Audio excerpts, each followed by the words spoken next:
இது மகிமை நேரம். ஆண்டவர் உலக ரட்சகருமாய் இருக்கிற இயேசு கிறிஸ்துவின் ஈடு இணையற்ற பரிசுத்த நாமத்தில் என் அன்பின் வாழ்த்துக்கள். இந்த நாளிலும் புதிய ஏற்பாட்டில் இயேசு கிறிஸ்து செய்த அற்புதத்தை நாம் தியானிக்க போறோம். மத்தேயு சுவிசேஷம் 8ஆம் அதிகாரத்துக்கு வருவீங்க அப்படின்னா 13ஆம் வசனத்தை பாப்பீங்க அப்படின்னா, அங்கே நூற்றுக்கு அதிபதியுடைய வேலைக்காரன் ஒருவன் வியாதியா இருக்கான். இயேசு கிறிஸ்து வந்து சொல்றான், ஆண்டவரே வேலைக்காரன் வியாதியா இருக்கிறான். அப்போ ஆண்டவர் சொல்றாரு அவனை பார்த்து, எப்பா நீ போகலாம்ப்பா, அவன் வேலைக்காரன் சுஸ்தமாவான், நீ போகலாம், உன் வேலைக்காரன் சுஸ்தமாவான். அவ்வளவுதான். சொன்ன அடுத்த நிமிஷத்துல இங்க வேலைக்காரன் சுஸ்தமாகிறான். இங்கே மோசே கொண்டு தேவன் எகிப்துக்கு அனுப்பும் போது அவர் சில காரியங்களை செய்து காட்டுறார். பார்த்தோம், கோலை போட சொன்னாரு, அது போட்ட உடனே பாம்பா மாறுது, 2 பிடிக்க சொன்னார், கோலா வந்துச்சு. ஒவ்வொன்றும் நம்ம பார்த்தோம். அங்க அவன் கேட்கிறான், ஆண்டவரே இந்த வேலைக்காரன் ரொம்ப கஷ்டப்படுற ஆண்டவரே, வியாதியா இருக்கிற ஆண்டவரே. ஆண்டவர் சொல்றாரு, ரைட், நீ போகலாம், இந்த வேலைக்காரன் சுகமா போயிட்டு வந்துடுறாரு, நீ போகலாம், விசுவாசத்தின்படி உனக்கு ஆகிடும். அவ்வளவுதான், ஒரே வார்த்தை. சொன்ன அடுத்த நிமிஷமே இவர் எங்கேயோ இருக்கிறார் ஆண்டவர், அங்க வேலைக்காரன் சுகம் அடைகிறான். இயேசு கிறிஸ்து போகல, போய் பார்த்தவனுக்கு ஒண்ணும் செய்யல, இங்க ஒரு வார்த்தை சொல்றார், அற்புதம் நடக்கிறது. அப்போ நம்முடைய வாழ்க்கையிலும் அவரை விசுவாசித்தோமானால் அங்கே அற்புதம் நடக்கும். ஒரு விசுவாசிச்சாலும் அங்க அதிசயம் நடக்கும்.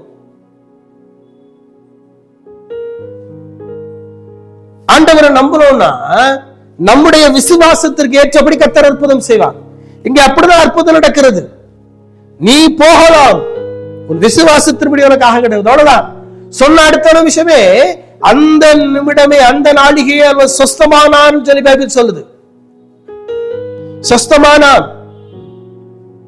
அப்ப உங்க வாழ்க்கையில நீங்கள் தேவனை விசுவாசிக்கும் போது, தேவனை நம்பும் போது, அவருடைய வார்த்தையை பரிபூர்ணமாய் விசுவாசிக்கும் போது, தேவன் உங்களுடைய வாழ்க்கையில அற்புதங்களை செய்வார்.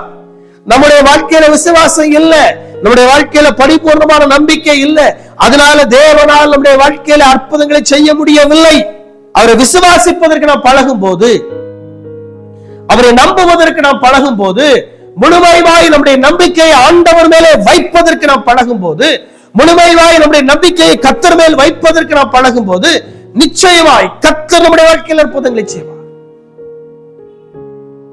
கர்த்தர் நம்முடைய வாழ்க்கையில் அதிசயங்களை செய்வார். வேதம் தெளிவாய் சொல்லுகிறது, விசுவாசிக்கிறவனை வைக்கவான், விசுவாசிக்கிறவனுக்கு எல்லாம் கூடும். நீங்க விசுவாசிச்சீங்கன்னா, நீ விசுவாசித்தால் தேவனுடைய மகிமையை காண்பாய். அப்ப ஆண்டவருடைய மகிமையானுடைய வாழ்க்கையில பார்க்க முடியாததுக்கு காரணம் விசுவாசம் இல்லை. விசுவாசம் இல்லை. எல்லாவற்றிலும் கர்த்தர் அற்புதம் செய்வார். எந்த நிமிஷமும், எந்த நொடியும், எப்படிப்பட்ட காரியத்திலும் தேவன் அற்புதம் செய்வார். He is Almighty God. எல்லாம் முடிஞ்சிட்டு, டோட்டலி க்ளோஸ், இன்னும் ஒண்ணுமே இல்ல அப்படிங்கும்போது கர்த்தர் அற்புதம் செய்வார். எல்லாம் முடிஞ்சிட்டு, வழியே இல்லையா, எல்லாம் முடிஞ்சிட்டியா. ஆனா அங்க தேவன் ஒருவர் இருக்கிறார், அவர் ஒரு வழியை உண்டாக்குவார். தேவன் இருக்கிறார், நம்முடைய கர்த்தர் இருக்கிறார், இயேசு கிறிஸ்து இருக்கிறார், அவர் ஒரு பாதையை உண்டாக்குவார், அவர் ஒரு வழியை உண்டாக்குவார். உங்க வாழ்க்கையிலும் கர்த்தரால் அற்புதங்களையும் அதிசயங்களையும் அடையாளங்களையும் செய்ய முடியும். Believe it. நீங்க நம்பணும். நம்பாமல் இருப்பதுதான் பிரச்சனைக்கு காரணம். அவரை விசுவாசியாமல் இருப்பதுதான் பிரச்சனைக்கு காரணம். What about your faith?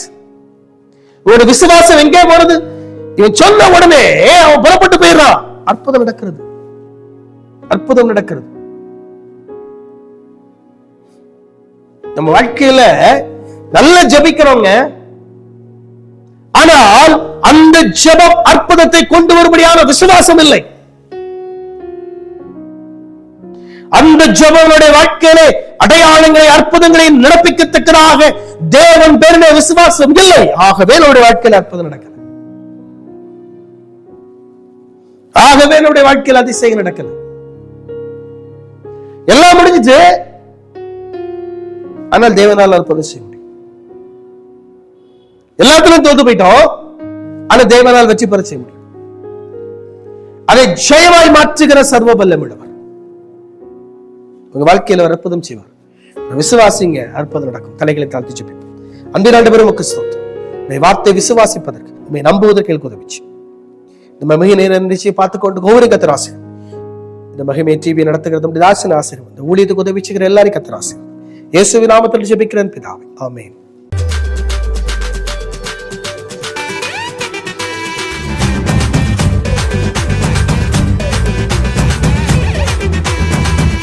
மகிமை